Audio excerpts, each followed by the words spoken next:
won't stop till killer cops are in cell blocks. Can't stop. The following newly released video portrays an incident of assault and violence at the hands of police. Viewer discretion is advised. I suggest you back the fuck up. No.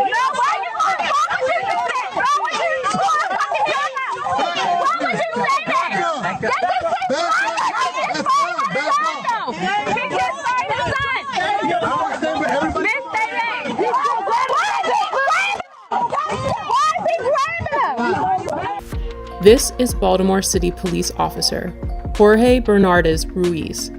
In a newly released video shot in 2016, Ruiz is seen with his knee on the back of an unknown man with a gun pointed at the man's head. His message was a clear one. Concerned onlookers, adhere to my dictates or else. Here, we can hear Ruiz saying to Baltimore residents, I suggest you back the fuck up. No. It is documented that Baltimore police officer Jorge Bernardez Ruiz is a repeat violent offender, even without access to all complaints against Ruiz, undisclosed by BPD Internal Affairs records. 6 cases involving Ruiz are known. This video will briefly highlight 6 total cases beginning in July of 2013. Case 1, Abdul Salam, July 1st, 2013. Here Salam is seen victoriously smiling in celebration after the jury found Ruiz and 2 other cops liable for brutality against him. However, because the trial was civil, not criminal, Ruiz was not fired and he did not go to jail. Police profiled me. They followed me in the back of my house, harassing me. Police proceeded to violently and hostilely approach my van with me and my son in it. As I announced, this was my home, guns drawn. Once they reached my vehicle, they violently pulled me out, ramshacked my vehicle with my 3-year-old son strapped in his car seat, threw me against the gate, slammed me repeatedly. Picked me up by my feet, and while I'm upside down, they proceeded to drop me on my head, hog-tie me, and immediately when I fell on my head, Ruiz, in a wrestling type of action, and kind of hit his knee against my neck. I was arrested. I had no idea what I was being arrested for. My son is scarred to this day. He remembers the incident as it happened yesterday. When he talks about it, he always refers to Daddy being on the floor with police yesterday. Case 2, Darrell Harris, profiled, as seen in this video, July 17th, 2013. Yeah, Sid, what's wrong with it? Improper way with it. There's no such thing as an improper way. You gonna tell me my job, bro? I know the law. Are you gonna tell me the law? I know the law. You gonna tell me the I know the law. What's the problem? You giving me a ticket? You need my license registration? Yeah, Profile, y'all use the seatbelt as a reason. Profile. Hold on a second, sir. Do me a favor, take out your keys. Dad, you can record me. For what? Nah. I don't feel safe right now. Do you want me to step out the car? Do you want me to step out the car? I'll step out the car. Call the police, man. What do you call a supervisor? I'm about to do shit. This is getting uploaded to the internet right now. Yeah? And we are 2 law-abiding citizens that we are getting targeted, and I don't know why. Just 24 hours later, Bernardez Ruiz played a leading role in the police killing of unarmed Tyrone West. Case number 3, the murder of Tyrone West, July 18th, 2013. My brother Tyrone West was brutally murdered on July the 18th, 2013. In both of these cases, when you look at the pleadings and the harsh language of these officers that have been quoted to me by reliable witnesses, the N-word. And Killer Ruiz and Killer Chapman and the rest of those 11 to 15 killers, including David Lewis, took something from my family that they could never give us again. And that was my brother Tyrone West, one unarmed man who was brutally murdered, beat to death in broad daylight.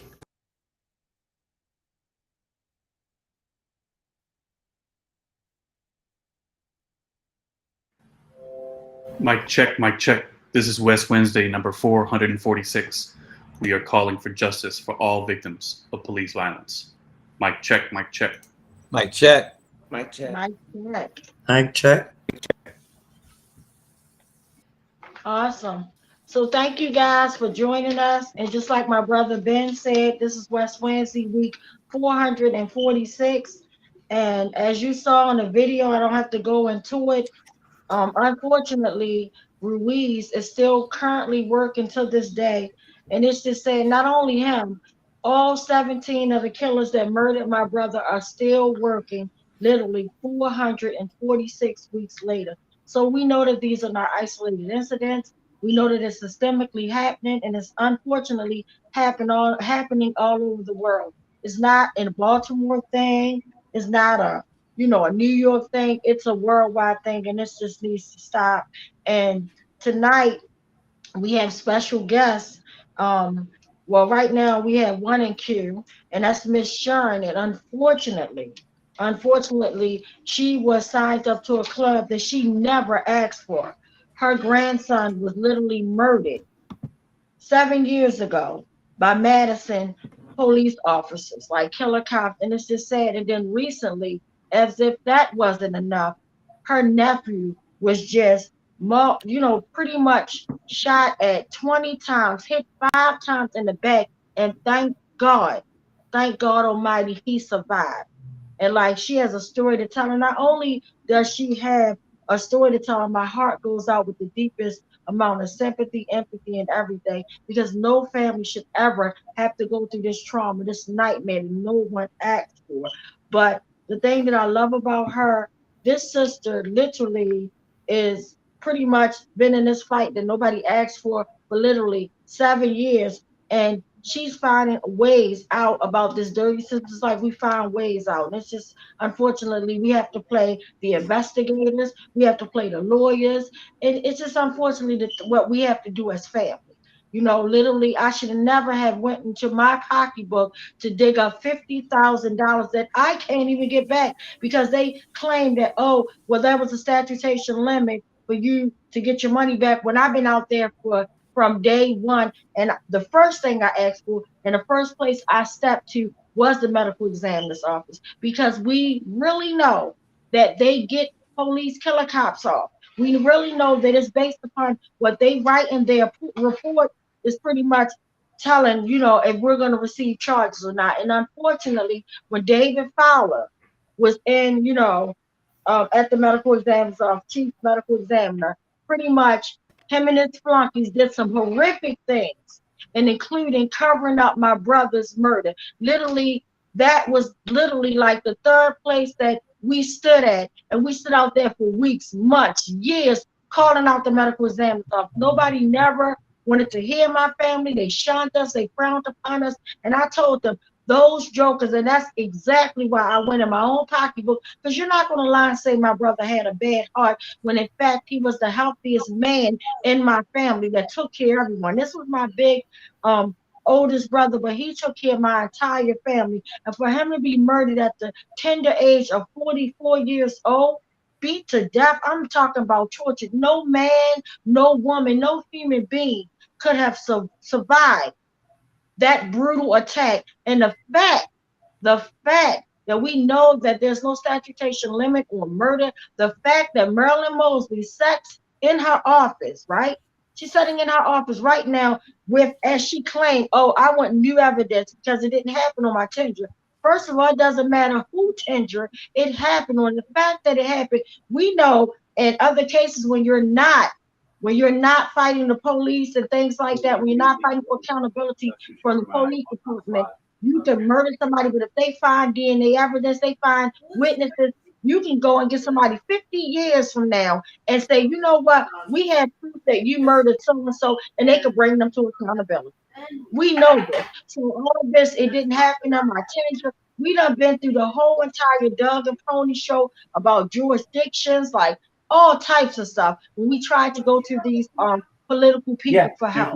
And for me to literally see that different mayors change, all the corruption here in our own city. Like, we don't have to go to Hollywood and look up all the dirt, the mud and the crush. It's right here, unfortunately, in Baltimore City. Literally, we change commissioners like we changed you because the homicide rate is over the top. Like, and literally, we know that this is all connected, especially when you start fighting for accountability. Like, as I got close and I think about when she told me that her nephew was just almost ambushed, but thank God he survived. Thank God he survived. 5 bullets in the back and shot at 20 times. Like, oh no. Like, that's a mafia, sound like a mafia hit. But the fact that when all the dirt, the mud and the corrode came out last year in 2021, literally, about Killer Ruiz, who was in that video, and one of my dearest, nearest cousins, Tavon Anderson, who was on the front line with me and my family fighting for his cousin, Tyrone West, unfortunately is now with his cousin. And literally the night that my cousin was murdered, I'm on the news at exactly 11 o'clock. The news goes off at 11:30. Now we're getting into the wee hours of the night. Then it's midnight. Then now we're into West Wednesday morning. And then at exactly 12:19, who is ambushed in their vehicle in a neighborhood that they don't even live in? Just was only down there picking up his daughter, taking his daughter to visit someone. Sad and disgusting, but my cousin Tavon was ambushed. And till this day now, literally a year, my cousin's birthday just passed on the 5th of February, and the 1-year commemoration of his murder on the 20th of January, and we still have no accountability, no answers, nothing. Disgusting. And it makes me feel like, was this a hit? I told y'all I'm starting at the pig's pen first, and I'm gonna work my way around, because my cousin was not in the streets. He was going to work every day, taking care of his family, but that's a whole nother story. But it just opened up a wound, because every time we hear about craziness, foolishness, painful stuff, it opens up what you go through in your life. And I believe that each one teach one, and it's a reason, unfortunately, that we all meet each other. I never knew that I was going to be a part of a club that I never signed up for. I never signed up for this. This wasn't a part of my life, but unfortunately, however, it knocked on the door when it took my big brother, Tyrone West, who was more than just my big brother. He was like my mother, my father, all wrapped into one. He was the glue to the family. He was everything, upcoming, inspiring artist, everything. Like, all we wanted to see him do was live his life, raise his children. His children became orphans. Why? Because of these killer, stinking maniacs.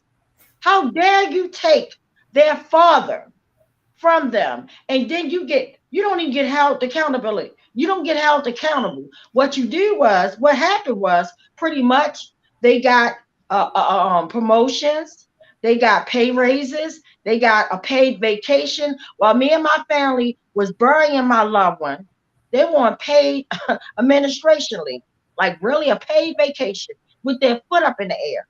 And the crazy part, you see Abdul Salam saying, Ruiz almost killed me and my baby, literally 14 days before my brother. And if that wasn't enough to add insult to injury, there was Darrell Harris, who you just saw in that video, 24 hours by the same bloody murderers that had blood on their hand, had blood in their mind. They had to kill someone.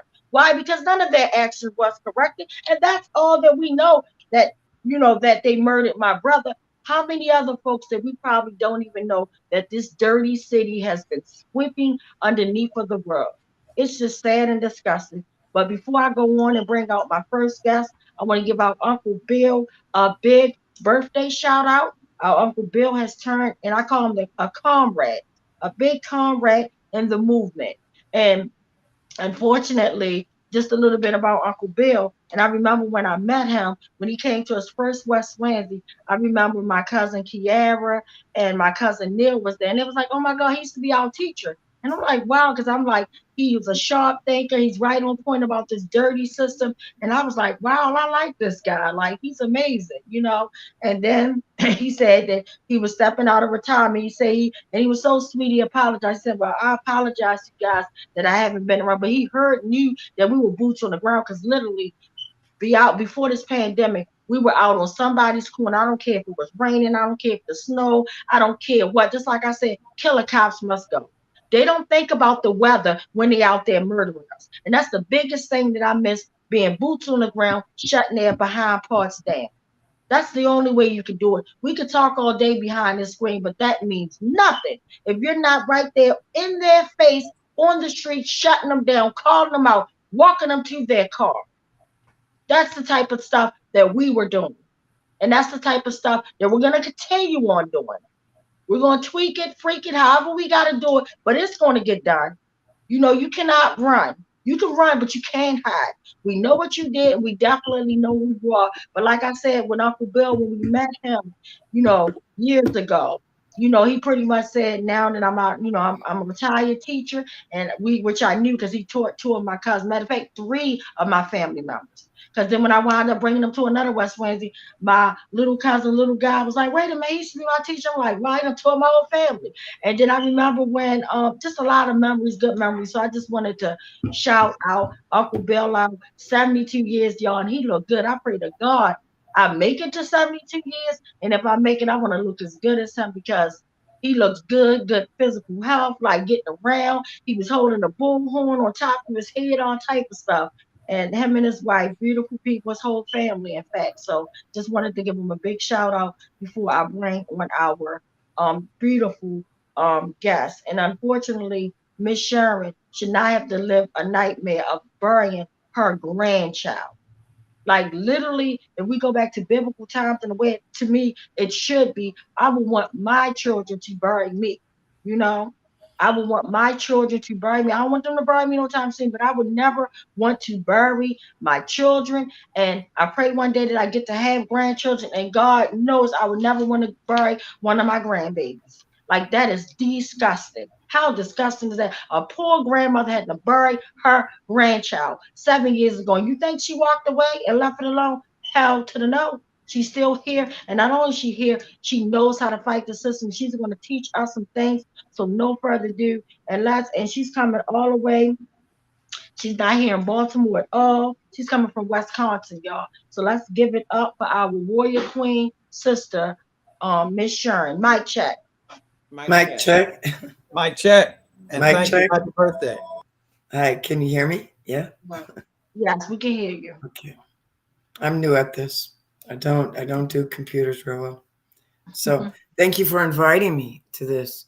And I'm listening to you and I'm nodding my head a lot because I feel and hear so many similarities in the cases with my grandkid, my grandson, Tony Robinson.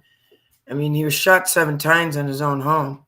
And the officer continually lies about it. He shot 2 people in Madison. I don't know what he's done outside of his career in Madison, but in Madison himself, he shot 2 people. Within 18 seconds, each one of them. 18 seconds after he met my grandson, he killed him. My grandson was lying dead on the bottom of the steps. And then I had to deal with everybody saying it was his fault. He was a bad guy. And he was no good. And he was this. My grandson got into trouble. Yes, one time. But it was, and in that time period, that gave everybody a right to say whatever he thought about them. But here's my point to him. He wasn't doing anything when he got killed. What he was doing was coming down some stairs. That's it. He was high. And they knew he was high. He had taken some mushrooms. He said he wanted to find God. He found him, all right. But Meg Kinney made a whole story up that didn't fit the DNA, didn't fit the forensics, didn't fit anything. See, now I find myself in a position now that this never happened to me. I'm a PTSD veteran, baby. I kept my butt in the house doing my garden, hanging out with my 14 grandkids. Well, at the time, there were only 12 of them. And I didn't think past that. I didn't think past any of that. And then I'm thinking, what's going on? And we're at the hospital, and the police are lying to us about what they didn't even tell us he died. They didn't tell us he died in 6:38 on the steps of the house that he was living in. And at 9:45 is when they start telling us he's dead, because they know at the 9 o'clock news, they're going to not only tell us he's dead, but the police shot him. We didn't know any of this. And then they locked us out of the hospital when we did find out. They treated us like we were the enemy. They treated my grandson like he was the enemy, like he deserved to be killed. And I live in a city that is, they like to say they're progressive, but they are the worst for racial disparity almost in the whole country. And there's a lot of hidden innuendos about, we're progressive, but we're really not. And I find myself having to school people, because you can't get mad. You can't, because if you get mad, the only thing they're going to say to you is, see, I told you. It was your fault. It was his fault. So I find myself schooling people, and then I found myself being a little bit of a lawyer. I had a friend tell me a long time ago, hey, look, why don't you file a John Doe? So I started looking into what a John Doe was, having no idea, because the DA, 2 months after he was shot, said he was justified in shooting him and based all of his decision on what the officer said. Absolutely no evidence. So there's a couple things. I put on a uniform in a time that was not considered very popular. It was a Vietnam era. It was a tail end of the war. I put it on, and I was an air traffic controller. So when I put on my dad was military. When I put on the uniform, it meant something to me in a weird way. I had a whole family of people, but you have to, and I feel like it's honor, something that is not displayed. I once said, what happened to protect and serve? And you know what I was told? We took that emblem off our car a long time ago. I was like, really? Okay. But see, I'm like a dog with a bone. And when it's wrong, period. So I started waking up and seeing how wrong it is. And then you start thinking, I'm gonna put it on some other things for a minute. I never think past, my family. We're biracial. We have black kids, white kids, black family, white family. We're biracial. I don't stop to think about it. But you know what I think now? I stop and think about it. It's a different thing. It's a different thing than being raised black and coming into a black culture. They're two different things. I can still, before I wore my dreadlocks, I could still walk out into the streets, and I was white. It's only when my children followed me that it made a difference. I'm never going to be a black woman. I'm never going to understand that. But I understand the fear. I understand the fear of you taking my grandson's life and thinking it's okay because he's black. You shooting my nephew at his car. You set him up. This is mafia style. He putting his hands up. They stopped. They stopped him on a PO hold. His PO was he was going to see his PO officer in like 2 days, and they could have taken him then. The PO hold was for violating some kind of the revision, right? But they're not saying what. And in actuality, they didn't really file one of the complaints until after they cut his bracelet off in the hospital, because he had to get an MRI. He put his hands, he said, I'm going to be blunt about what they said. They surrounded his car in 2 cars that looked like cars. They were trucks with 4-door trucks. One backed into him from the front, one backed into him from the back and squished him into that area so he couldn't get out. Then they came and they busted his window down and said, put your fucking hands up. Now, there are at least 8 police officers surrounding him. He's not stupid. He slowly puts his hands up in the air, and he's going to put him down on the dash. And one of those police officers yelled, gun, and they opened fire. opened fire. At least 20 bullets went into his car, 5 of them into his back. And then, of course, they took him out from the passenger side because they couldn't get at him. And they dragged him out onto the ground and slammed him. Hold on, this is my daughter. I am in the middle of an interview, Lo. So, come on. Anyways, I'm sorry. We're really, really quite. You remember those days when your brother was first killed? Mm-hmm. There was so many people in and out of your Miss life. Sharon, I'm so sorry. I thought when you said something happened to your nephew, in my mind, I'm thinking, oh, it's community violence. That's what, and you're telling me police brutality and freaking again, and this just happened this Thursday that passed? This was Department of Criminal Investigation officers who shot him. And it was crazy, man. It was the people, the witnesses were saying they thought it was Jump Out Boys doing a mafia hit. They could not believe it was the police doing this.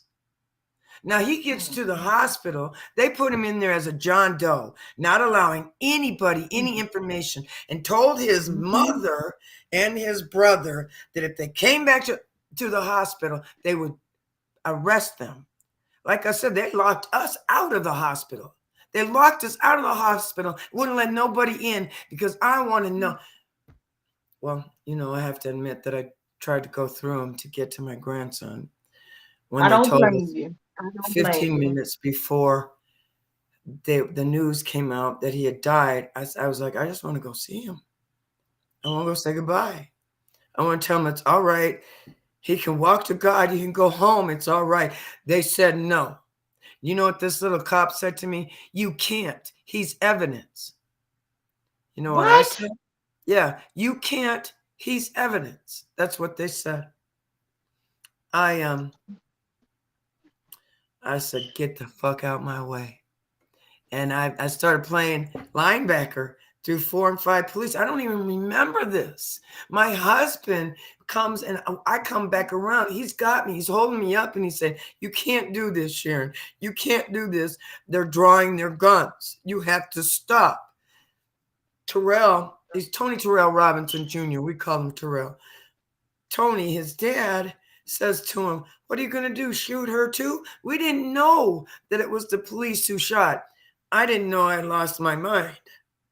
You're telling me my grandson's evidence, and you expect me to do what? Do nothing? You out your damn mind. And then when I find out the officer lied to justify everything he said, and everybody's saying to me, well, there's no new evidence. And I'm saying, you didn't even look at the old evidence. What do you mean? You didn't even look at the old evidence. Well, there's no new evidence. You can't do anything about it. Yes, I can. You're not going to stop me. And I dug. And I had friends who dug for me. I've got this man. His name is Greg. He's got one of those beautiful minds. He just got one of those beautiful minds. And he started getting information. I had my friend. She's a chocolatier now, but she used to be a criminal lawyer. So you should file a John Doe. I started looking into what's a John Doe. Then I started looking into some other things. Like who can file a criminal complaint? Is it only a DA who can file a criminal complaint? Well, in Madison, Wisconsin, it exists for us as citizens to have the right to file. What we can do is we can bypass the DA and ask a judge to review the evidence for probable cause. Now, probable cause bar for evidence is really, really like this big. It's teeny weeny. That's how the DAs get it. And then they show them all the evidence later. But in our circumstances, we tend to have to be the ones who give all the evidence. So because they're not looking for teeny weeny. On teeny weeny, they're going to tell them there's no probable cause. Even if the DA says there is, they'll say no. Even if the DA says, no, they'll say, the judge will say no. So I'm not playing the way they play. We're giving them all the evidence. We're writing out the complaint ourselves. We're close. we're close. We're close to filing. We're close to asking a judge, can you review this and find probable cause for reckless homicide? And that in Madison, in Wisconsin, we're given that right. I don't know if everybody else is. What I want everybody to do is watch, because once it happens and it goes through, anybody can call me and we can figure out how to do this.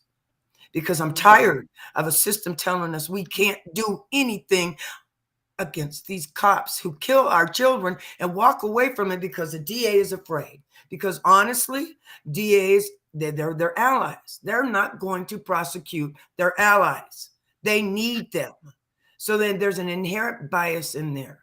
I know that in our city, in every case where there was a shooting, each one of those officers were found justifiable. Justifiable. You can't change that. And then they will all want to say the same pat answer. You know, no new evidence. Well, here we go. The DA looked at that, but he didn't send it to the courts. The courts never looked at this, never made a judgment on it at all. It was only a DA saying, you know, it's not viable. Not viable for you because you would be afraid to do it. And then everybody in your court system would be against you. That's what we fight. We fight a system. That system that they got all ideas. Each one of these people play a part. They don't play anything but that small little part. And you got to dance with all of them, trying to figure out, where do I fit? Well, you know what? I'm a citizen of the United States of America. I pay your wages as a taxpayer. I am your boss as a taxpayer. Yes. I'll be damned if you're going to kill my grandson or anybody else because you don't like the color of their skin and you think it's okay to walk away from it. You do walk away from it, but you ain't walking here. That's Here you're not going to walk. I will fight this until I don't breathe. Now, here's the truth. For anything but homicide, murder, intentional, there are statutes of limitations. In anything for second degree reckless is a 15-year period. You have to file within that time period or you lose the opportunity. So I've been doing this we don't have money, man. We're broke. Everybody, most of us in this place don't get these big civil cases. Now, my daughter did win one, actually, but it just was the most unhealthy thing that had ever happened. The most unhealthy thing that had ever happened. It really was. As sad as that is. Because, you know, me, I said, I don't want a penny. Don't give me nothing. Because I don't need it. I don't want it, and I'm doing something else. Because once you sign on the dotted line, you can't talk about it. You cannot say anything. You can't talk. And that's exactly, and I'm right there with you. That's exactly why I was forced to actually take my name off of the dotted line when they start talking about the non-disparagement clause. I told them, take it and shove it where the sun don't shine. And we fought them like hell right here in Baltimore City, and we got a gag order bill. Shout out to the ACLU, Runners for Justice, Not Without Jews, Not Without Black Women, the West Coalition. We fought like hell. We literally fought like hell. And unfortunately, the mayor at the time, I call him Mayor Jackass, he didn't even sign on. He tried to veto it. But I mean, it's like, really? Like, it's just food. But I mean, you know, and thank God it just got passed in the law. He didn't veto. It was something else he vetoed. But it's a lot of stuff we done been fighting for, that they've been playing the Doug and Pony show. But it's just sad. And my heart, they put us in a place where we don't matter. We don't matter. We're not. And wait, I'm gonna tell you what they call me. They call me a raging lunatic. You know what I say? I rage the truth. That's right. And here I've always walked in peace. I said, I am not gonna be like you. We're gonna do this your way, and I'm gonna beat you at your own game. Period. Yes. And then I beg people, help me. And you're beautiful. You got a beautiful coalition that walks with you. That's great. I have people that walk with me behind the scene and make this work for me. But right now we're at a point where we have to get money for a lawyer, because once that complaint goes through, that the judge says we're going to do a review. And then we have to go before the judge and give him all the information and our complaint, and as to why this is probable cause for second degree or first degree and reckless homicide. We have to prove that. I'm not a lawyer. I know this case inside out, upside down, and all the way through everywhere. But I'm not a lawyer, And so we start talking. The lawyer who's helped me get to the complaint spent hundreds of hours doing this for free. And she's got a business. She's a single parent. She got a business that she's doing by herself, and nobody's helping, but she's a great chocolatier. But, she did this out of the kindness of her heart. We are now looking to see if we can't find somebody who will help us take it to the review. We are trying we're setting up a fundraiser. March 6th marks 7 years for Terrell. 7 years. And I find that to be an amazing number, because it seems like forever and just yesterday at the same time. Yeah. The two of them. I know you still cry. I know. I know it still breaks your heart. I know you look up and you see something, you say, and the trauma of, I'm thinking, oh my God, I'm thinking, what's going on? And I'm getting a call from Stacy telling me, Quadron just got shot. I said, what are you talking about? Because they withheld his name. They haven't said anything about anything. They went through his car, his house, his body, looking for some reason to file a new charge on him, and got nothing. Absolutely nothing. And you know what? I'm glad you said that, and I don't mean to interrupt, but like I told everybody, it's just different victims, the same damn game. They did the exact same thing, down to listing my brother Tyrone as a John Doe when he had driver's license on him. He had his credit card. He just paid for a meal. Every freaking thing. It's in their independent foolishness that regurgitated what the killer cop said. Nothing about the witnesses. They discredit witnesses. They play games to make shit fit. That's all they do. You know what they said? Do you know what they said here? They said it was a officer involved shooting with non-life-threatening injuries. What? But all of the witnesses are freaking out because it's Tommy style, all like that, and they're like, "What the hell is going on?" And everybody's freaking out. Then they hide him. You can't find him. You can't find any information. And 24 hours after he did surgery to get the bullets out of his back, they threw him back in prison. Not prison. Dane County Jail on a PO hold. That he really doesn't deserve. Horrible. And we keep getting out, and they won't change his Band-Aids. He was there 24 hours, almost 36 hours before they changed his Band-Aids. He sounds like he's no meds, no kind of meds at all. Gets Tylenol. And they're not. And here in our Dane County Jail, it's COVID City. It's COVID City. So I'm feeling like, wait a minute, it feels like a gangland killing. And yes, but you have to remember that the police are pretty much the largest gang we have. The biggest gang in the United States. Yep. You better say it. And the sad part about it, if they don't kill you, they will bury you alive. It sounds bury you alive. Yes, it sounds like what you're saying to me sounds like exactly what happened to Keith Davis Jr. Like literally, my family was out there before the Freddie Gray riots, before everything. We were out on a lonely corner by ourselves.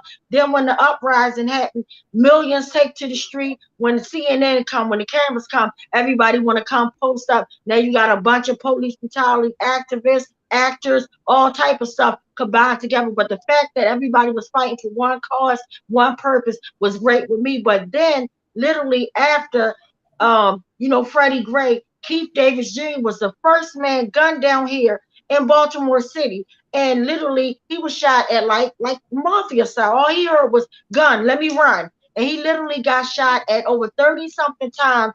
And Right. like a few bullets hit him. They left one in his neck long. They didn't treat him, and they still got this man. He done been through, and then now they're trying to pin a body on him. Like I said, if they don't kill you, they will try to bury you alive. They Right. trying to charge him with a crime he didn't commit, of a poor security guard that got murdered on his way to work. Instead of them finding who killed Kevin Jones and getting that family real accountability, because that family deserves that, just like my Right. family deserves it. But for you to try to pin the wrong man just because you want to make shit fit, that's what they're purposely doing all the time. They- That's what all they're the doing. time. All the All time. the They try to make shit fit. But see, they don't Yep. know what to do with me because Mhm. I'm like I said, I am a disabled veteran with PTSD, and I really don't give a damn what you say. When the truth is the truth and wrong is wrong. Period. Period. Wrong is wrong. I don't care who does it. Wrong is wrong. You pulled that damn trigger and you didn't deserve it. He didn't deserve it. And then you want to lie about it? And then everybody says, okay, no problem. Oh, wait, we got problems. And see, and that's the problem, sis. And I'm glad you said that. That's why these cops feel comfortable coming in our homes, executing our babies, brothers, Right. loved ones. Just like my sister Angela Flemings, Timothy Flemings was murdered in his home, 7 shots. Like, are you freaking kidding me? He almost got killed a year ago. No autopsy report, nothing. They got that family just hanging dry. And then literally, if you think about Amir Lockett, just literally in his house, got a gun permit. Literally, they on a no-knock search warrant coming in there with a key. This man laying, he got a Aren't they in the permit. wrong house too? I'm Aren't they in the sorry. wrong house too? Yes, exactly. Always just like Breonna Taylor, like foolishness. But because they are allowed to make stuff fit, that's why they do what they do. And it's utterly ridiculous and very disgusting. It's horrible. It is horrible. It is so horrible. And I want to do a mic check real quick because I think we lost my sister for a second. I just want to do a mic check real quick just to see if our brother is in queue to read all the comments and questions while we wait for our sister to rejoin us. Hot topic right now. So mic check. Mic check. Mic check. Mic check. Hey Marcellus, how are you? Good. Awesome. So I'm looking at the comments. I've learned my lesson from last time, and I'm looking at both Facebook pages. So on the Facebook for Justice for Tyrone West, Hillary says mic check. On the Facebook page for Tawanda, Bill says good evening. Welcome to West Wednesday and the struggle for accountability in the wake of horrendous police murders. Carice says mic check. Angela says mic check. Carice says happy birthday, Bill. Bill says yes, Tawanda. When trying to find the perpetrators of Tavon's death, starting at the pig pen, I agree, makes good sense. Bruce says sorry to be so late. Good evening, everyone. Bill says in Maryland they're not called DAs. Here they're called state's attorneys. Hillary says, yes, keep on pushing. Much respect for you both. There is bias across the whole system. Carice says, we need an independent court and prosecutors for all police-involved homicides. Nelson Ellis says, that's messed up. Killer cops need to be in a cell block. Bill says, exactly. And Nelson says, mic check. On YouTube, AC Britt says, yep, the police are legalized mafia. Wow, just wow. That was an assassination. The police are the jump out boys. This is so similar to Tyrone's case. Wow. Calling a human evidence, ? Damn straight. Sending Sharon and her family love. Smiley says, mic check and happy birthday, Uncle Bill. And AC Britt says, this is like Keith Davis too. Mic check. Mic check. Mic check. I'm sorry. My computer wanted to die. I tried to save it. So thank you. Thank you for again having me on. And yes, I wanted to say something to you that you had spoke about how they said your brother's heart had a problem, right? Had a bad heart. They were saying the same thing about Terrell. Well, his Wow. life expectancy wasn't going to be that long because he had an enlarged heart. Well, we didn't know anything about that. And what we did, because we were having problems with the examiner as well, right? The forensics examiner state, because they weren't releasing any information. They were saying only 5 bullets. So we paid out of pocket to get the second in the state forensic examiner come and do an autopsy on my grandson, right? And what we found out, it wasn't 5 bullets. It was 7 of them. Wow. And all of them were in a downward trajectory. And the again, I mean, I become a little bit of a lawyer. I understand. You probably understand that too. You start knowing law. Investigate everything. I'm right there with you. Many hats. Right there with you. Right, exactly. We work hard and tirelessly, and then you end up being out there by yourself sometimes. Well, you know what? I'm good. I'm good. You're right. I'm crazy. I'll be out there all by myself, hollering in the street. I don't even need a bullhorn, girl. I got such a loud voice. That's right. And I'm going to keep on doing it. My grandson, Tony Terrell Robinson Jr., has a right to his day in court. He has a right for 12 individuals to decide whether or not this man committed a homicide. Exactly. Not some DA who's afraid to say, oh, I don't want to prosecute this. I won't win. And these guys are my allies. Okay, well, I'm taking it out of your hands, dude. You don't have to worry about it anymore. But we have to find these little laws placed into your states to find out, what can a citizen do? Go around these people. Well, in Madison, it's called, what you do is look up. Again, I'm going to tell you, look up, how do you file a criminal complaint? Because a DA has to file a criminal complaint in order for a judge to pass a warrant to go pick them up for that, to charge for theft, for charge for murder, for whatever. The DA files a criminal complaint. You, as a citizen, are capable of doing that as well. You just got to find out how. Then you have to catch all the evidence. Then you have to put it all together. Open records. I don't know if you had a lawyer come and do this for you, but you asked for open records. But when you're asking for open records, you have to be specific about what you want. You want all the police chat between each other, not only with the 911 calls, but with his sergeant, with his buddies in the cars, anything that's said, any emails that are put out there about this case, what a chief says to somebody about what they're supposed to do or not do, because you catch them. And it's always, always, always in the details. That's how you hit them. It's in the details. You remind me so much of one of my warrior sisters. Her name is Miss Marcella Holloman. Oh, I know Marcella. Yes, I love her. She is teaching and showing everybody how to have access to the grand jury. Like to skip over the Doug Capone show, because she actually did that for her son. Like they literally came in her house and murdered her son right in her face, literally. Like, so this mother, sister queen has been, fighting for accountability. But yeah, it's just sad, like, this is horrible. But I love your strength. I love your tenacity. I just love everything about you.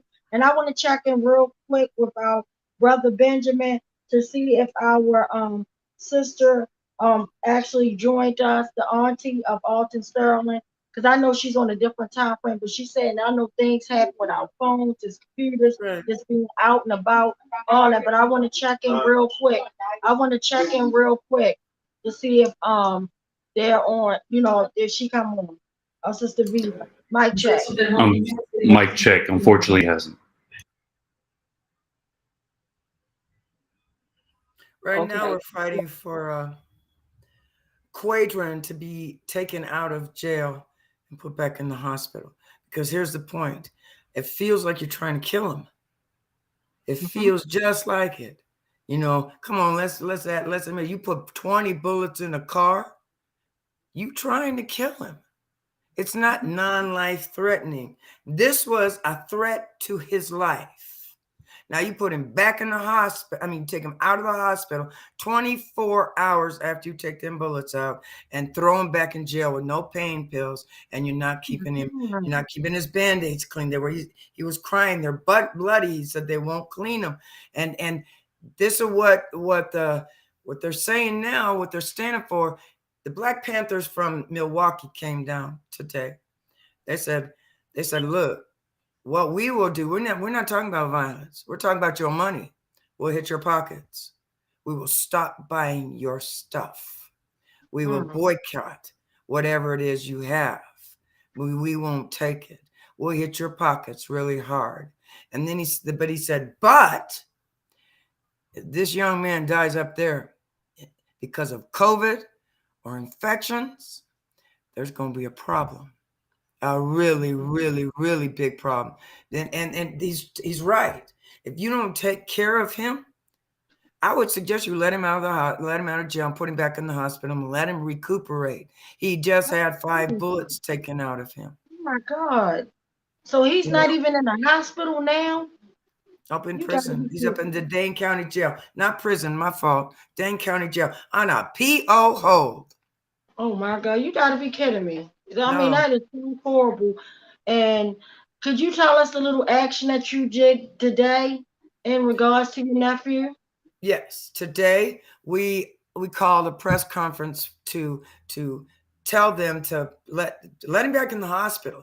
We're telling everybody to call the sheriff's office and talk to the sheriff. Can you give us that number? So we're gonna blow it up because I'm gonna blow it. I cannot. It's Dane County Sheriff. I don't know the number right offhand. His name is Bartell. Okay. Dane County Sheriff. Okay. You want to get to the sheriff and tell him release him. You need to release him back into the hospital. That's all we're asking for. Take care of him. Now here's this. No gun. They found no gun. So when he put his hands up and went like this and that officer yelled gun, he was lying. But in that process, all of them just opened fire. And he was blessed. We're just giving thanks because we didn't know if he's ever going to walk again, let alone live. We in and out. We didn't know anything because they wouldn't tell us anything. It was like they thought they could say, you can't come and see your family because we don't want you to. They still haven't really released any information on the police officers. My guess is they're trying to move them to a safe place and out of their homes until they release the names. But they finally released the fact there was no gun. They still haven't released the fact that they found no new evidence. Now, if they would have, you know what they would have done to one? They would have been all over that news saying something. Well, new charges found on him. Because they found nothing and can't say anything, they shut up. They don't say we have fault. We did this. They're trying to find a reason to back around all of this. They're trying to do a Keith Davis Jr. move. Right now, they're trying while he's going through the survival of the fitness, only the strong survive type of stages and recovering physically without their freaking help. Because we serve a good God. What they're trying to do now is find evidence, plant stuff to make shit fit. Excuse my language, but that's the most appropriate way I can explain it. Like that is Madison police. Again, DCI, they're not even really police officers. They've got their own little entity going on. But Madison police were there to assist, as they said, right? So, and hear what the officers are now saying. They didn't see anything. So let me get this straight. You hear gunshot going off and you turn the other way? You ain't looking to see if anything coming your way? You're not ducking and looking? No, you know why? Because now the Madison police become witnesses in this. My kids are calling me, y'all. I'm so sorry. We're moving on to another. We are now getting ready to go to the police station and protest there. We are going to also go to Ozane's, place of work because he's going to be the one who's going to say justified or not. He's in a sweaty place right now. I like that. personally. Mhm. Because how are you going to say justified? That's crazy. And but I say the same thing about Terrell. My grandson never touched that man. The police officer shot at 7 times from the bottom of the stairwell up at my grandson. And it hit him. He had 3 of them hit him coming down underneath his chin, in his hand, and through his shoulder. He's falling down the steps and he's laying down, and there's a video of him being shot the last 4 times. All those shots are kill shots. All of them. And that's what took him out. And so then the man backs up, sees the backup that's been there 3 seconds before he came in, and he says, "Don't move." The boy's bleeding to death on the bottom of the stairs, and you tell him not to move. They sick. And they sick. We go through this. If we watch all the evidence, we go through it. Everything. We go through everything. We watch it over and over and over and over again, like you do. Trying to get the every little detail down so we can come and get them. And come in their courts, honey. Come in their courts, not with their guns. All I'm gonna killing you ain't gonna do nothing. It ain't gonna change anything, and it's not gonna make me happier. I'm gonna sit in prison. So I don't do violence. I find ways to do it your way. The thing is, when you fight them like that, they kind of wish they were dead. The way you fight them and kick their butt and expose them every which way they go. Because when I say literally, we done been to Annapolis so literally after my brother was like beat to death, pepper spray, mace, pulled out by his beautiful long dreadlocks for no reason. All he was doing was giving somebody he barely knew a ride. I just left him. He just left me. Our last conversation, we were talking about Trayvon Martin. And my brother dying worse was Trayvon Martin helped me. At that moment, as he's transitioning over, he knew he wasn't going to make it. He knew his fate was sealed, and he's screaming out, "Trayvon Martin, help me," down 911. Guess what? I've been helping him for years, and I ain't going no damn where. I'm going to make them animals wish they were dead. I'm gonna make, like I said, that's how you do. You shut them down. We done been out of Annapolis where they literally had a 340-pound man, David Keller Lewis, after my brother was hit with open fist, baton sprayed with mace. I'm talking about tortured in broad daylight over 18 minutes. Literally beat to death. You let a 340-pound man sit on his neck until he was dead.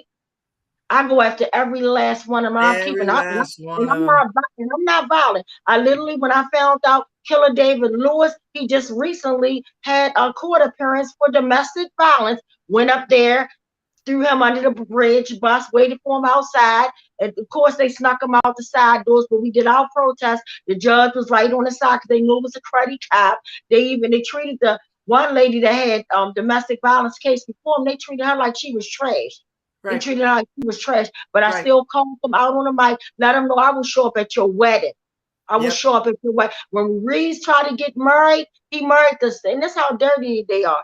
He married the state's attorney. He married the state's attorney, Michelle Battle. When I found out where that wet was at, well, I wasn't going to go up there with no violence. I just wanted to go up there playing after police and go shut it down and let her know, do you realize you're marrying a murderer? Do you realize that, sweetheart? Do you realize I go everywhere you are. Everywhere you go. I'm sure back to hip. Exactly. Remember me? You remember me? Exactly. Tyrone West. You go, I go. I'm not sitting in the back of the courtroom. I'm breathing on the back of your neck. I'm gonna make the hair on your neck stand up. Because when you look at my face, you see Tyrone West. You didn't kill him. Oh, I'm right there to irritate you and irk you. And I work. And I'm a teacher. I work all day long, 5 days a week. I still got time. I will take off. I will quit my job to stalk their behind parts to give accountability. I'm a retired disabled veteran. I have nothing but time on my hands right now. And that's and I used to teach. I used to be a teacher as well. So, and I feel like there's a lot of things that we can do for change. But this one starts here. This one starts here. And if we can do this and make this work and viable, and they charge him without a DA, We can rock this world that way. We get everybody who has an ability to do that. But you got to remember, it takes a lot. It takes a lot out of us. It takes a lot. It takes a lot. Absolutely. It takes a lot. Absolutely. And I don't want to like hold you because I know if you got to go, please feel free. Yeah, I gotta go. I got my peeps calling me. If you got a few more seconds, I just want to see, because I know people sending you mad love. I want to check in with our brother real quick so he can read off any questions, comments, and please, mic check. Mic check. Mic check. On Facebook. Mic check. On Facebook, Carissa Haslam says, so many eerie and sad similarities with these two police killings, but the best similarity is that you two are warriors who will not stop fighting for justice. On YouTube, Smiley says 20 bullets in the car, 5 in his back. This is horrible. AC Britt says this is what they're trying to do. That's why T says if they don't kill you, they try to bury them alive. This is just like Keith. My God. Mic check. Mic check. Mic check. And again, my queen, I thank you because I respect your time and I thank you for joining us. And guess what? It's not your last time on West Wednesday. And guess what? Let me know when your next action and stuff like that March comes. 6th, we're going to announce, baby. I apologize. I didn't mean to cut you off. March 6th, we're going to announce for Terrell that the complaint has come out. And that's when we're going to launch the fundraiser to get some kind of lawyer. I'm hoping another lawyer show up and just say, hey, I'll help you. Because we're making history here, and you'll go down in history as one of these lawyers that, you'll go down in history. That's all I keep telling them. And so I appreciate you inviting me. Keep me posted. You're part of we're part of a blood family we never asked to. Just like Gina Best said, we're now blood relatives. So yes, I love you, my queen. Make sure you keep in contact with me. I'm gonna keep in contact with you. And whatever fundraisers you start, or even if you don't even know how to establish one, I'm by your side. I know people that know how to do that kind of stuff. So yeah, I got your back, queen. Thank you so much. Thank you, Queen. I feel love. Thank you. Yeah, you're gonna get more love because we definitely gonna be in tune. Because you facing bad enough, you going up on the 7th year, and then now you got what's happening to your nephew going on. Oh, we definitely got your back. We definitely got your back. Thank you. You have a good one. Thank you so much, y'all. And Bill, happy birthday. Thank you so much. All right, take care, y'all. Bye-bye. Right, thank you so much. And again, that was our beautiful queen, Sharon. No grandmother should have to go through the hell and nightmares that she is living. But I'm so glad that she is on them. Like, she is not lifting up, and she cannot fight this fight alone, guys. She's going to need all the help, all the strength. Like, even if we can't do nothing but make phone calls, even if you can't even do that, if you can, once she start a GoFundMe or whatever they're gonna need these legal fees, whatever we can do to help, guys, let's do it. Because guess what? Her grand Tony Robinson life mattered. Okay, Timothy Fleming's life mattered. Anthony Anderson, the list goes on. Okay, India Kager, her life mattered. Sandra Bland's life mattered. I can go down the list.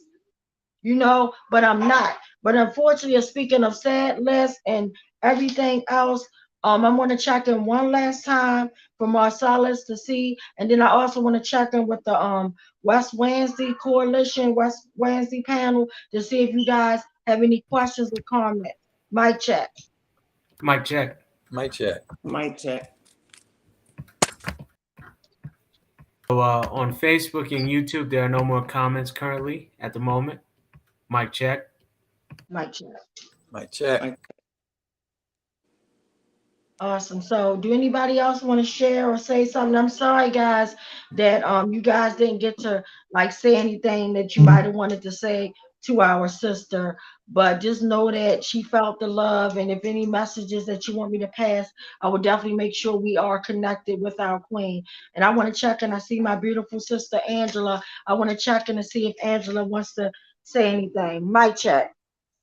Mic check. Mic check. Yeah, I wanted to extend my condolences to Sharon for her grandson, my prayers for her nephew, and I also wanted to thank her for her service. And all of these stories are so similar because my brother was listed as a John Doe as well, and he was shot 7 times in his home.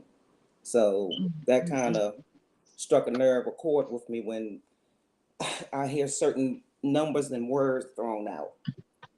You know, and just like Tawanda said, this past Friday was our cousin Tavon's birthday. Well, Saturday. And this past Saturday, it was also my brother's, would have been his 50th birthday. And I'm just tired of saying happy heavenly birthday and rest in peace and all of that. And, our family members should be here. It's just a sad, sad time. It's just a sad, sad time. And I just really wanted to extend my condolences to Sharon and Mike Check. Mic check, sister. I'm so sorry, but I'm definitely going to connect you and her so that way you can actually talk to her and send your condolences. The first thing I thought about was you when she was saying about the 7 bullets, but I didn't want to interrupt her while she was talking. And I know that they have so many protesters that they have lined up and stuff like that today. So definitely going to connect y'all too, so that way you can personally talk to her. I know she'll be able to see this, but for you literally to just talk to her and let her know she's not alone. And I just thank you for your strength. And I don't know how you holding up. And I got in the fact that you helped hold me up. Like you were there. And had it not been, let's be clear, had it not been for Angela, literally when it clicked to me, because I was going to cry my eyes out the whole weekend. I was already sending my love and all that because it was Timothy's birthday as well, her brother's birthday. And like she said, I'm sick of that heavenly stuff. Like, to me, it's crazy, but we got to uplift them some type of way and say that, but I wasn't going to do nothing but cry my eyes out. I already said it, but when I heard her voice, something just like God, just like, well, don't just text her, because sending text, you could just like misread them, whatever. I'm like, no, I want to make sure I humble myself to my sister. Let me call her and let her know I'm praying for her, type of thing, because we send prayers to each other every day, type of thing. But I wanted to kind of check in with her. And long story short, had it not been for her, and I can hear her talking, I'm like, wait a minute. She's literally driving hours, 5 hours away. Literally, she don't even live in Baltimore, but she's driving 5 hours away to uplift her brother. And she done drove this long drive, no matter what, whether it's a West Winds or ceasefire event, just come and uplift our loved ones. I'm like, oh, hell no. I just say, let me get up and get myself together. Wipe them tears, put my big girl panties on.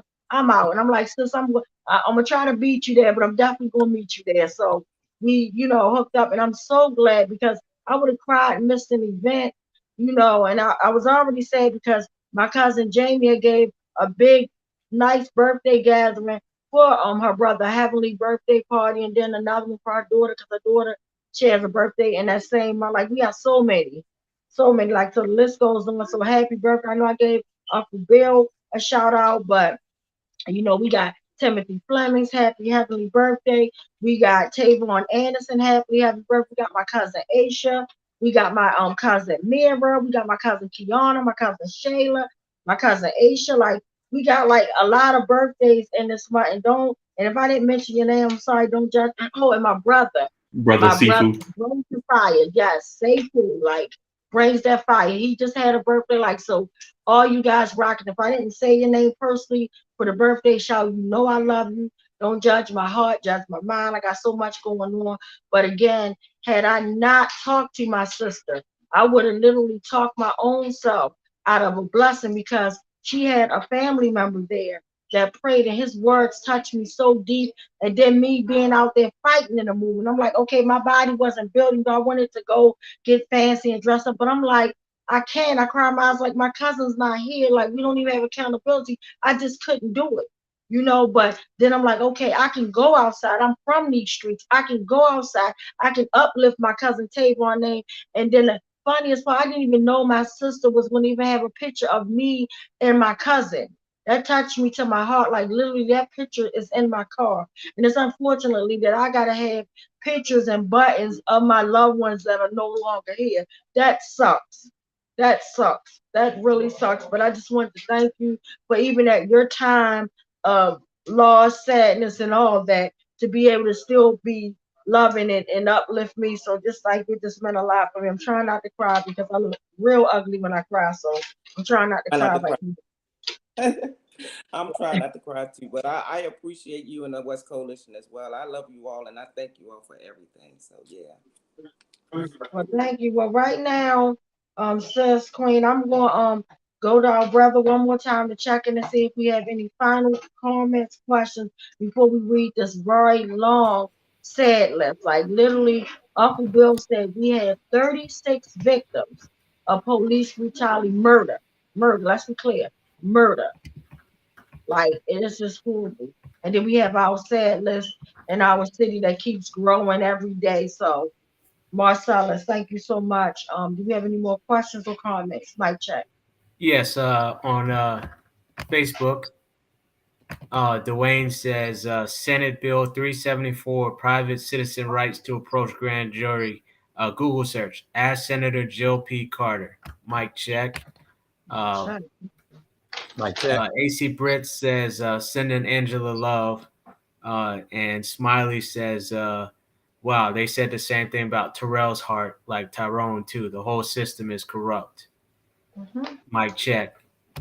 Mic check. Mic check. And it's sad, and I'm glad.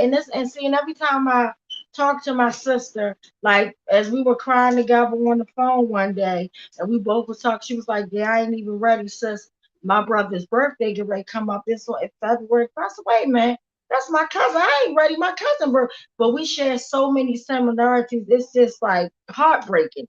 Like it's disgusting. It's heartbreaking and so sad. But I never knew that they listed your brother as a John Doe when the fact that, but you know, so that's why I want you guys that are out there watching and scratch your head saying, wait a minute, I want you to know that if you see something wrong, you need to say something, and we need to really watch these great points, these truths, these facts. This is nothing that we're making up because nobody wants to make up no sad, horrible foolishness, right? Nobody wants to do that. But the fact that only thing changes in all these cases is the victim's name. They literally did the same crap with my brother that they did with Sharon's grandson when they try to make it seem like as if that he got what he deserved. Like literally, how heartbreaking is that? My brother wasn't breaking a law. He had no outstanding warrants or anything. But for you to dehumanize these victims, shame, freaking shame. But you know who not. You humanize who you want to humanize. Just like even and I know I'm all over the place, but I don't care because that's how my mind is right now. But I literally look at the beautiful lady that was pretty much murdered, and they said that she was a type of driver, I forgot, but she delivers meals or whatever. But the way they neaten that up, and I know they neaten it up because of her skin color. No one never said, oh well, at that time she wasn't doing, no one never said that the neighborhood that in which everything went down and was a drug neighborhood, an opium neighborhood. No one never talked about that. But when it's Caucasian people, you make stuff look good. You make it seem like, oh, she was working. And no one ever even, I'm just learning there was somebody else in the car at the same time. Like, and I'm not trying to dehumanize her because it don't matter whatever she was doing. She did not deserve her life snatched away. She did not deserve that, but none of us do. But all I'm asking the media, the same way when our loved ones get gunned down and you dehumanize them, humanize them like you do the white sisters and brothers. Give us the same grace and freaking mercy. Do that for us. Do that for us. Do that for us. That's disgusting. But like I said, we got a long list to go through tonight. But before we go through that list, I want to throw something in the air. Because I found out, and every time I look at Pastor Steve Turner, he's my brother, and he's been on here before. He was the ex-police officer, things like that. And sometimes he can irritate people, but he's a real cool dude.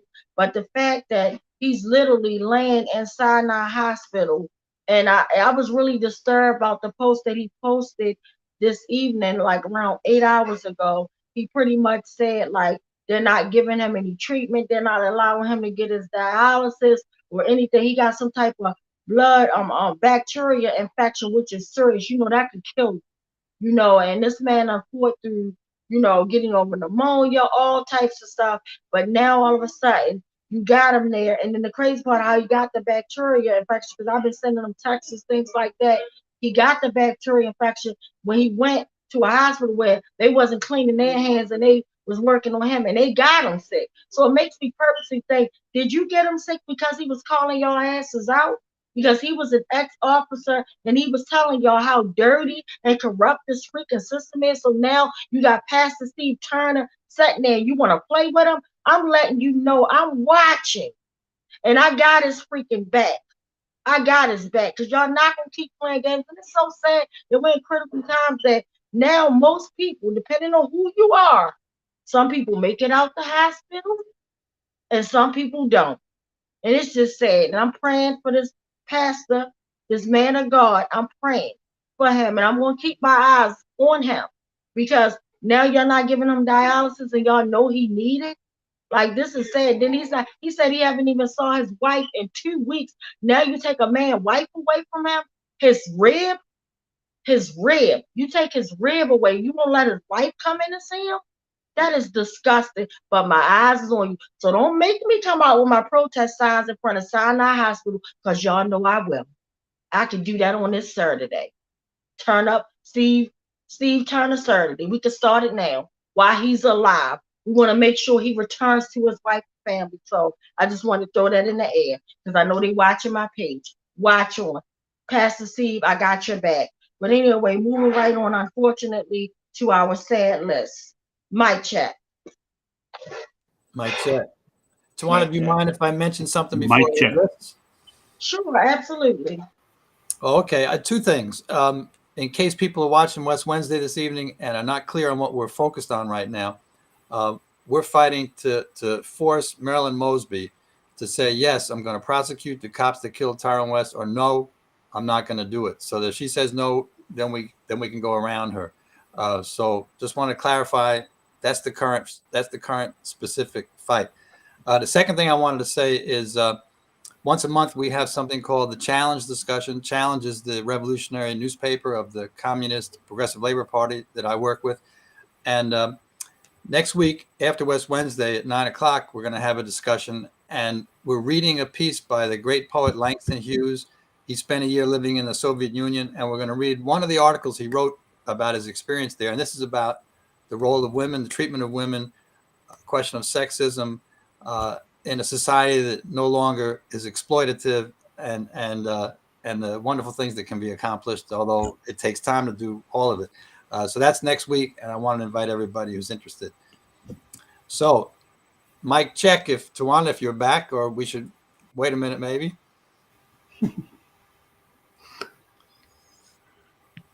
Okay, I've wrapped up. Yeah, I'm sorry. No, I was listening to you, but my throat feel really dry. I had to get some good lemonade real quick. Sorry. That's what I'm having too, half and half. Mic check. So do we have our brother Brian on for our unfortunate sad list of homicides right in our city? Yeah, I'm here, and I'm ready to read these off. Okay, well, first of all, I want to say welcome back. We missed you. Well, thank you. I've been doing a lot of been busy. Had to take care of my father with some COVID. Had to had to do some other things. So but it's good to be back. Awesome. Mic check. Mic check. Mic check. So if you want me to go ahead and start on this, then let me just say I'm going to be doing one thing a little different. The list that I'm reading has some information about some of these people, who they were and what they meant and who their relatives were, and I'd like to read that into into this space, so that, because as Bill has pointed out, so many times we hear about these people and all we hear is a death, and we don't hear about the good things that they did or the people who mattered to them. And so of the 5 5 lives that I have stolen here in Baltimore. I'm going to read a little bit about 3 of them. I have some information on the other 2 I don't, but I'm sure that similar things could be said about them. Okay, So before you start, I'm sorry to cut you off. Before you start, I just wanted to say something real quick. First of all, for our listening audience, normally we stop at 8 o'clock, and I apologize because we're running over, but this is really important because you guys know that like we was having technical difficulties because we're using a new system right now, and I apologize that we came on a little bit late, but we had a lot to cover, and sometimes like being in the streets, we will sometimes be out there at 9 o'clock, but I promise you won't be tonight. But just kind of bear with us if you can. You know, grab some snacks, grab some water if you feeling dry, whatever.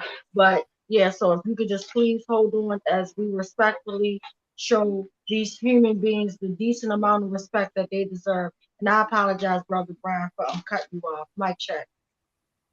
Mic check. Not a problem. So if y'all could just, I'm going to say these people's names and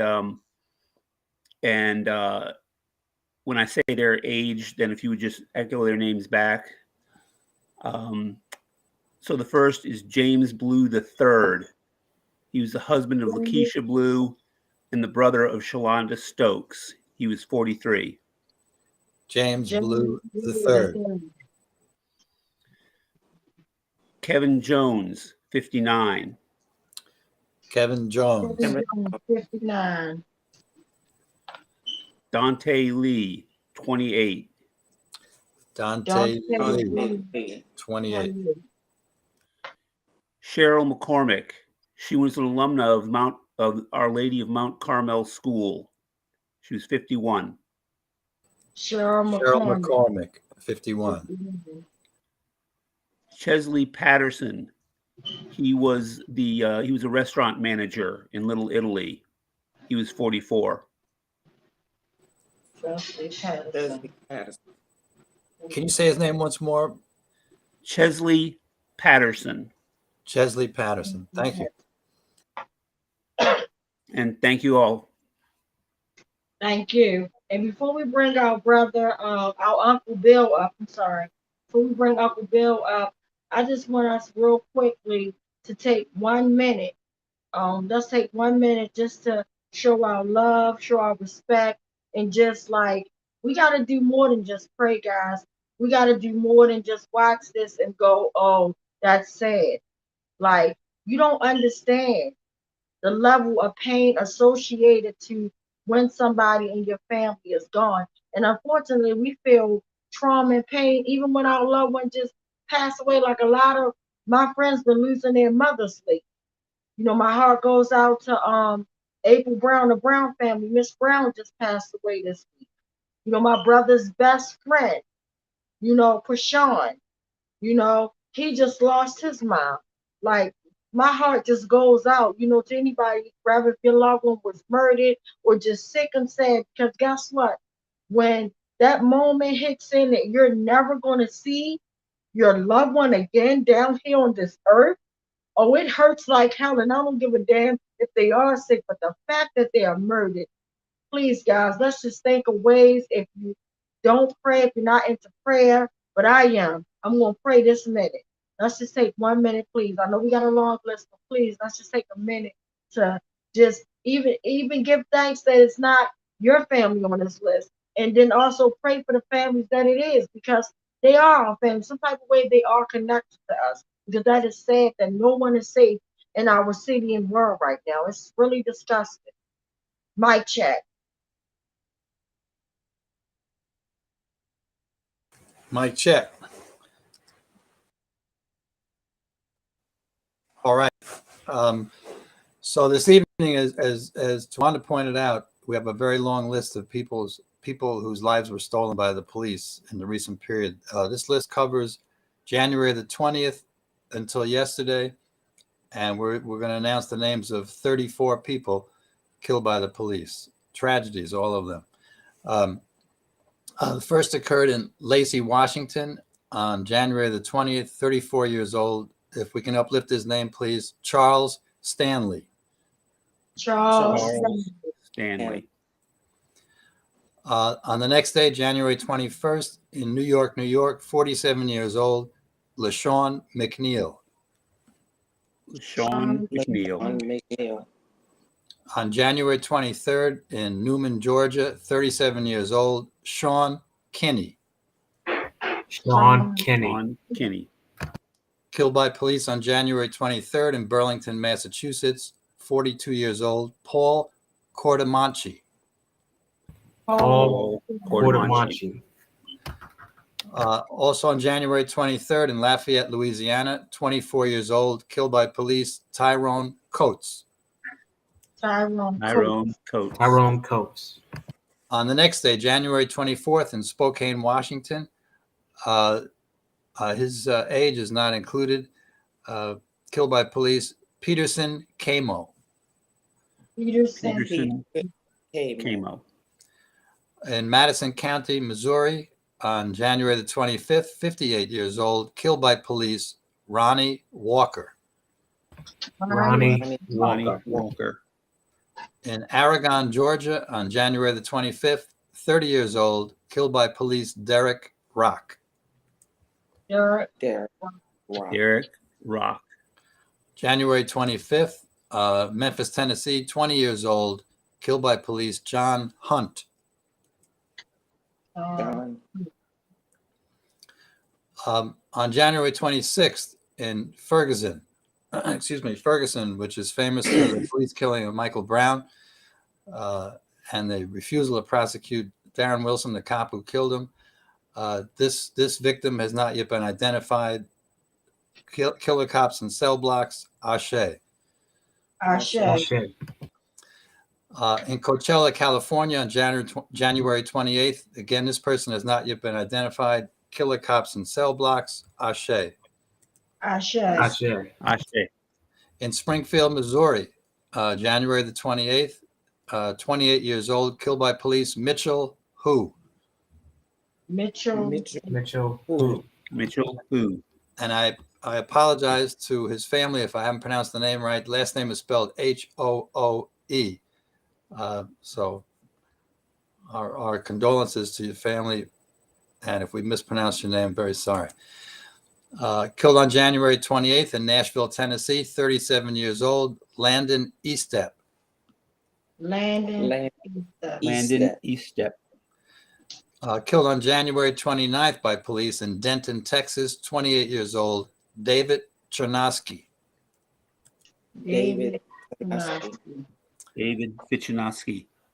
Killed on January 29th in Battleground, Washington, 52 years old, Donald Sahota.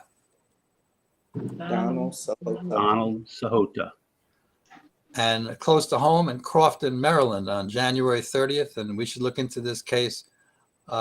They haven't given the name or the age. Killer cops in cell blocks, Ashe. And the reason I'm saying killer cops in cell blocks is because what Ashe really means is let it be so. And I'm not saying let it be so about the death. I'm saying let it be so about well, we don't really have justice, but accountability in these cases. On January the 31st in Orofino, Idaho, we don't know the age. His name, Michael Trappin. Michael Trappin. On January 31st, killed by police in Mesquite, Texas, 40 years old, Joseph Butler. Joseph Butler. On the same day in Mishawaka, Indiana, 37 years old, Michael Haas. Michael Haas. February the 1st, in Wichita Falls, Texas, 29 years old, Dustin Davidson. Dustin Davidson. In Albuquerque, New Mexico, also on February the 1st, the name has not been announced by the police. So killer cops in cell blocks, Ashe. On February the 2nd, in Minneapolis, Minnesota, 22 years old, killed by police, Amir Locke. On February the 4th in Evansville, Indiana, 34 years old, killed by police, Philip Dill. Philip Dill. On February the 5th in Lincoln County, North Carolina, 38 years old, killed by police, Michael Carver. Michael Carver. Michael Carver. In Georgetown County, South Carolina, on February the 6th, 46 years old, killed by police, Robert Langley. Robert Langley. Robert Langley. Once again, on February the 6th in Topeka, Kansas, 38 years old, killed by police, Jason Ickler. Jason Ickler. February 6th, once more in Salem, Oregon, 40 years old, killed by police, Richard Myers. Richard Myers. In Willis, Virginia, on February the 6th, once more, 58 years old, killed by police, Troy Bain. Troy Bain. In Houston, Texas, on February the 7th, this person has not yet been identified. Killer cops in cell blocks, Ashe. Ashe. Again, on February the 7th, this person was killed in Greenville, Texas, not yet identified. Killer cops in cell blocks, Ashe. Again, on February the 7th in Marana, Arizona, person not yet identified. Killer cops in cell blocks, Ashe. Ashe. February 7th, once more, Kansas City, Missouri, 36 years old, killed by police, Sean Wilson. Sean Wilson. And we have two more names to uphold tonight. In Corpus Christi, Texas, on February the 8th, this person has not yet been identified. Killer cops in cell blocks, Ashe. And last to uphold tonight, from Mesa, Arizona, 36 years old with a toy weapon, killed by police, Brian Schneider. Brian Schneider. And our condolences to all these families. And we hope that before too long, we'll all join together and build a much better world than we're facing today. Mike check. Mike check. Mike check. Well, first of all, I want to thank Uncle Bill because we know that it's his birthday, and for him to actually take his time and be right here with us, definitely thank you. Hopefully you get to enjoy the rest of your birthday.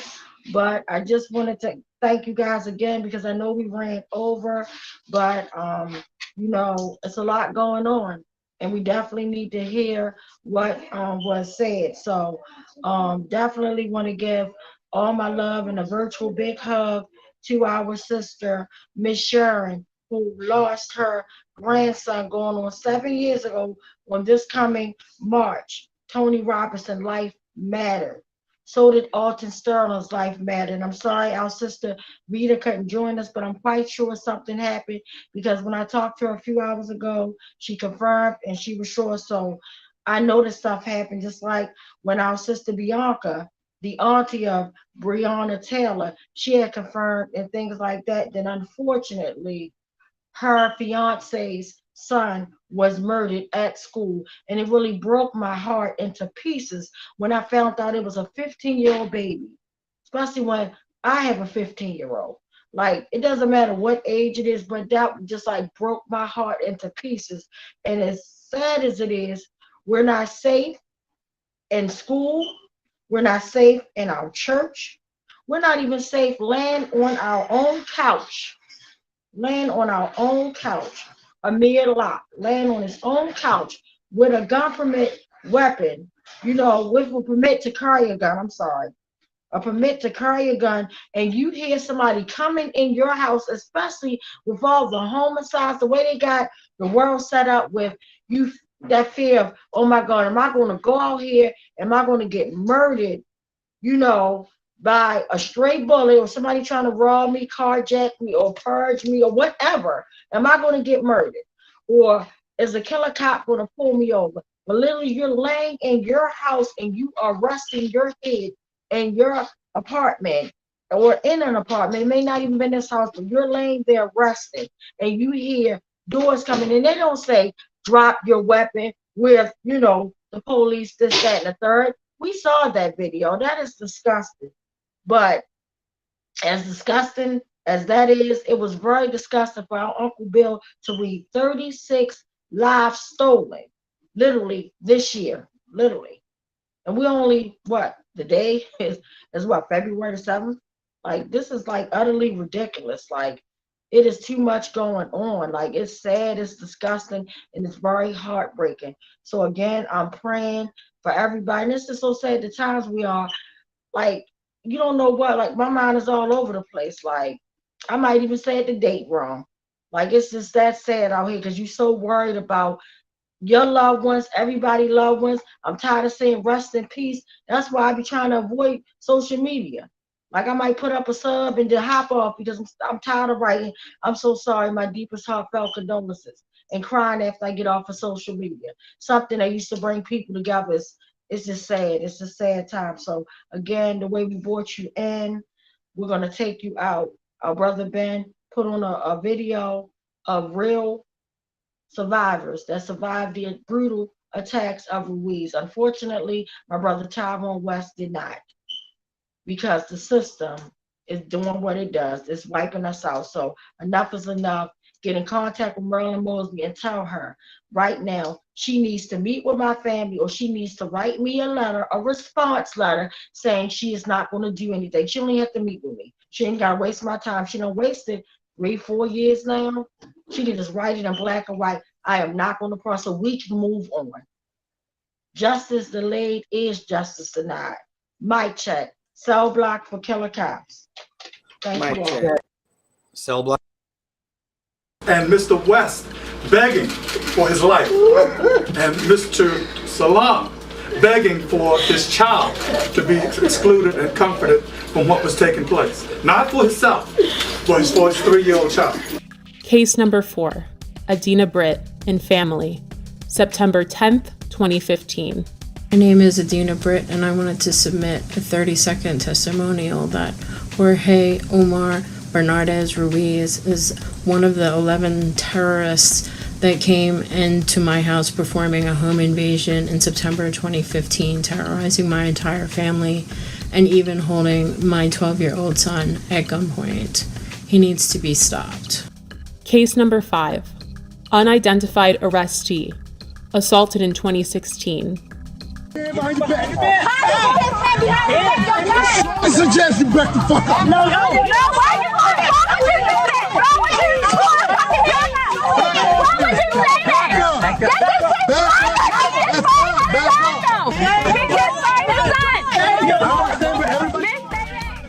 Again, this video did not surface until the summer of 2020.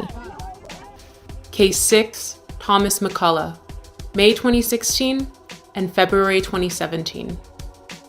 I heard my front door coming off the hinges, like it exploded. Thomas McCullough says it happened twice. In May 2016 and February 2017, Baltimore City Police burst through his green front door and raided his Pimlico home. They said, police. They come up, shotguns, guns. He says officers ransacked the place, looking for drugs, money, and weapons. He took pictures of the damage he says they left behind. Tell us where the drugs are, the scales, the guns, and the large amounts of money. Nothing was found. Now he's suing police, claiming officers, including a former member of the Gun Trace Task Force, frightened him, his wife, and father-in-law when the officers conducted what his suit calls an illegal search of his home. The owner of the house tells 11 News after the second raid, he had to replace the front door. McCullough and his attorney say they want Baltimore police held accountable. There is a colossal breach of trust. And McCullough tells us following both raids, no one was arrested or charged. This all begs the question, when will Baltimore City State's Attorney Marilyn Mosby see the prosecution of Bernardez Ruiz as warranted? They were the stopping officers in these so-called jump-out cars, unmarked and so forth, that stopped both the West vehicle and the Salam vehicle without probable cause.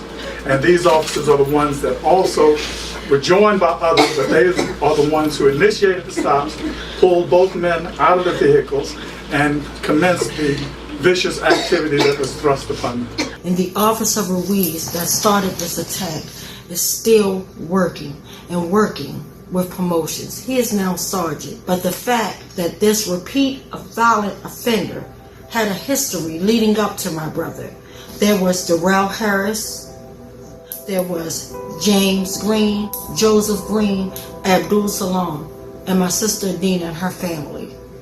No one family deserves to be brutally murdered or brutalized by this repeat violent offender Ruiz. It is time we take action. The time is now. Baltimore police officer Jorge Bernardes Ruiz is a repeat violent offender. Based on these accounts, in accordance with the law, we, the West Coalition, call for him to be fired, prosecuted, and incarcerated. We're more than hashtags and body bags. We're more than being 6 feet in the dirt and pictures and buttons on t-shirts. Our lives matter.